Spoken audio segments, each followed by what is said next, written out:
అంతర్జాతీయ యోగా దినోత్సవాన్ని పురస్కరించుకుని రాష్ట్ర ప్రభుత్వం ప్రతిష్టాత్మకంగా చేపట్టిన యోగాంధ్ర మాసోత్సవాలు బాపట్ల జిల్లా చీరాలలో ఘనంగా నిర్వహిస్తున్నారు. చీరాల నగర వనంలో జరిగిన యోగాంధ్ర అవగాహన కార్యక్రమంలో స్థానిక ఎమ్మెల్యే ఎంఎం కొండయ్య, జిల్లా కలెక్టర్ వెంకట మురళి మరియు పలువురు జిల్లా అధికారులు, విద్యార్థులు పాల్గొన్నారు. ఈ సందర్భంగా యోగా గురువులు రాజశేఖర్ యోగాసనాలు వేయించి వాటి ఉపయోగాలను వివరించారు.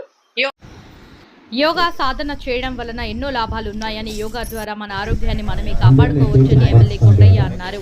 ప్రజారోగ్యాన్ని దృష్టిలో ఉంచుకుని ముఖ్యమంత్రి చంద్రబాబు నాయుడు ఈ కార్యక్రమాన్ని చేపట్టారని కొండయ్య అన్నారు. ఈ నెల 21వ 5 లక్షల కార్యక్రమంతో ఆంధ్రప్రదేశ్ గిన్నిస్ రికార్డు సృష్టించబోతుందని కలెక్టర్ వెంకట మురళి తెలిపారు. రాష్ట్రంలోని అన్ని జిల్లాల్లో 2 కోట్ల మందితో యోగా కార్యక్రమం చేపట్టి దేశవ్యాప్తంగా ఆంధ్రప్రదేశ్ ఆయన అన్నారు.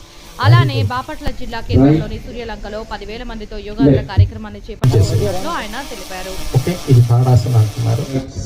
యోగాంధ్ర ప్రోగ్రామ్ని చీరాలలో జరుపుకోవడం చాలా ఆనందంగా, సంతోషంగా ఉందని చెప్పి మీకు తెలియజేస్తూ, ఇది మన ఆంధ్ర రాష్ట్ర ప్రభుత్వం కల్పించడం అనేది చాలా మంచి ప్రోగ్రాం అని చెప్పేసి మీ అందరూ తెలియజేస్తున్నాను.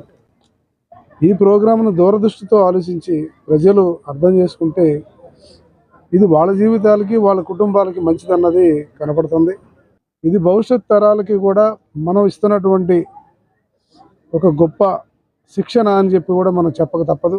ఈ యోగా కార్యక్రమం మరి ప్రజలందరూ కూడా దీన్ని అవలంబించి వాళ్ళ దైనందిన జీవితంలో దీన్ని ప్రతిరోజు పాటించి వాళ్ళ మెరుగైన ఆరోగ్యాన్ని, మెరుగైన జీవితాన్ని, ఒక సంతోషకరమైన జీవితాన్ని పొందాలనేటువంటి ఉద్దేశంతో దీన్ని ముందుకు తీసుకెళ్తా ఉన్నాం.